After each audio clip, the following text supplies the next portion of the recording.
Hello students, मैं आप लोगों को इस वीडियो में प्रबोध मॉडल क्वेश्चन पेपर का गाइड दिखाने वाला हूं।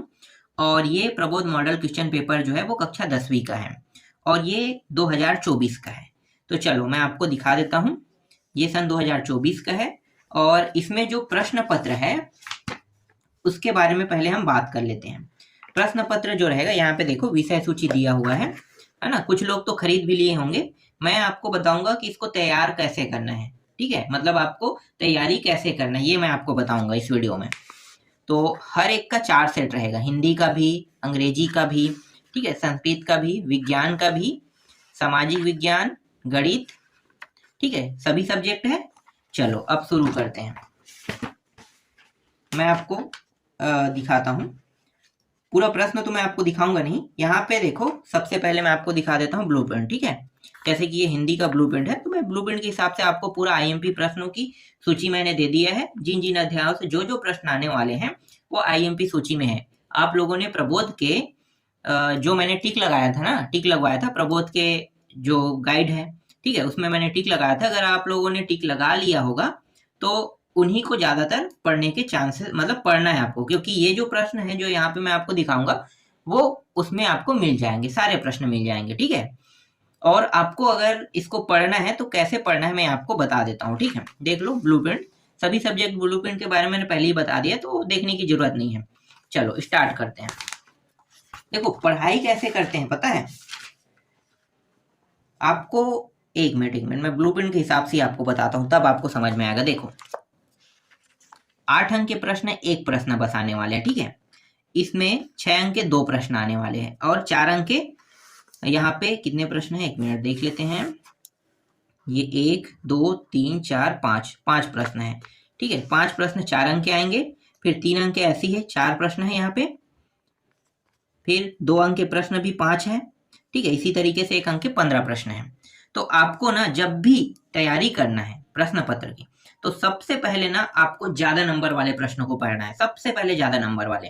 जैसे कि यहाँ पे 8 नंबर का प्रश्न कह रहा है तो निबंध है, ये तो छोटी मोटी बात है ना, निबंध तो आपको पता है।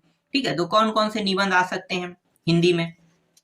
हिंदी में निबंध को रटा नहीं जाता है, ठीक है, पढ़ा बस जाता है। जो भी निबंध आपको अच्छा लगे, पर्यावरण से संबंधित, वंडर ऑफ साइंस, एक बार पढ़ लो, उसको रटना नहीं है। रटोगे तो कोई मतलब नहीं है। ठीक है, बस आपको क्या याद रखना है कि आप जो पॉइंट देने वाले हो ना उनको याद रखना है। इसमें दिया है कि नहीं मैं एक बार देख लेता हूँ। निबंध में कुछ पॉइंट बना के देते हैं ना, यहाँ पे देखो, प्रदूषण के कारण निबंध, ऐसे ही निबंध आएंगे ना। पर्यावरण से छत्तीसगढ़ दार्शनिक, समय का सदुपयोग, दिशाहीन युवा वर्ग, ठीक है, इस प्रकार के। तो देखो जब भी ये निबंध आएगा तो एक प्रस्तावना आपको लिखना होगा। ठीक है, प्रस्तावना के अंदर क्या क्या टॉपिक लिखना है आप एक बार पढ़ लेना। ठीक है, पढ़ना बस है, आपको एकदम रटने वाले काम नहीं करना है कि हाँ भाई हम प्रस्तावना में जैसा लिखा है वैसे ही रटेंगे और वैसे ही लिखेंगे कहोगे तो आपका समय वेस्ट होगा। ठीक है, बस आपको ये जानना है कि उसमें लिखना क्या होगा। ठीक है, मैं इसके बारे में पूरा बताऊंगा, अभी सिर्फ आपको छोटा छोटा डिटेल दे रहा हूँ। ठीक है, कैसे रटना है, कैसे याद करना है।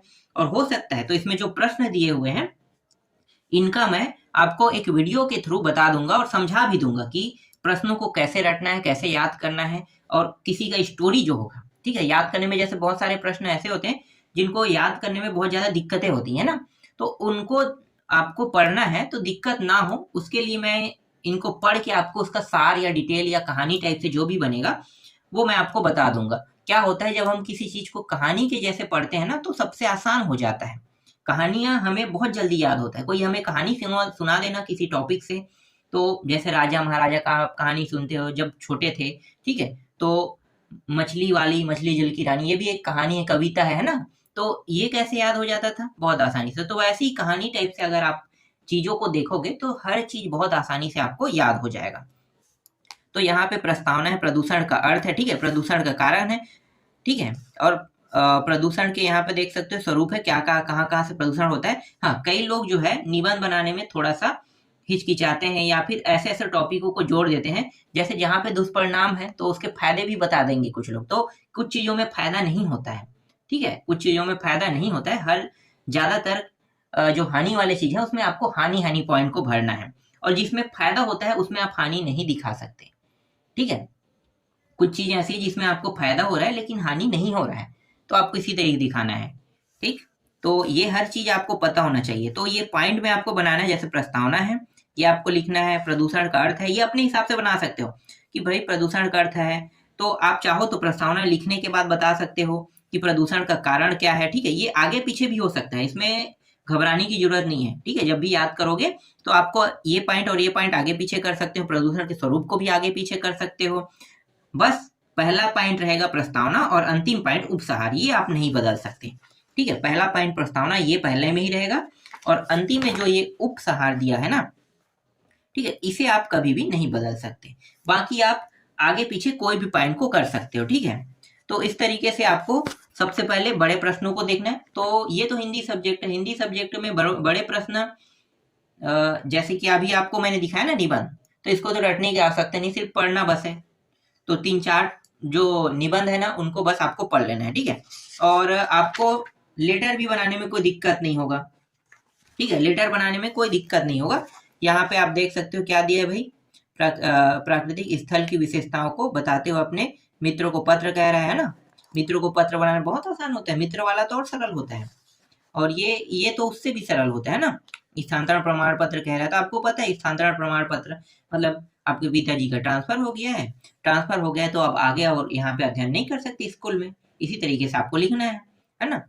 तो आपको क्या चाहिए, स्थानांतरण प्रमाण पत्र के साथ आपको करेक्टर सर्टिफिकेट भी चाहिए, है ना। चरित्र प्रमाण पत्र तो टीसी के साथ देते ही हैं, तो दोनों एक ही है। स्थानांतरण प्रमाण पत्र अगर कह रहे हैं मंगाने के लिए या ट्रांसफर सर्टिफिकेट का कह रहा है, तो ये दोनों बहुत आसान है।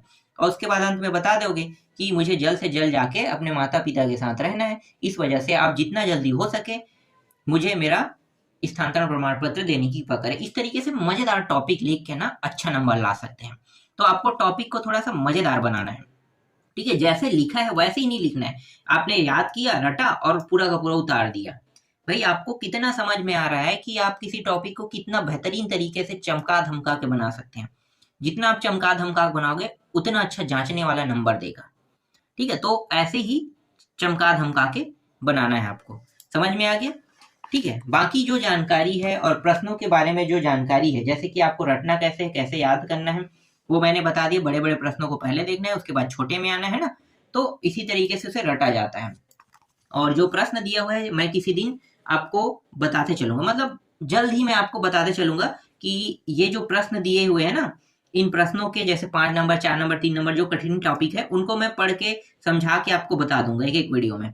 जब आप उनको सुनोगे आपको पूरा याद करने की जरूरत नहीं है, रटने की जरूरत नहीं है। आपको बस मेरे वीडियो को देखना है और सुनना है कि मैं क्या बताना चाह रहा हूँ, क्या बता रहा हूँ आपको। ठीक है, तो इसी के हिसाब से आपको क्या करना है, याद करते जाना है। ठीक है।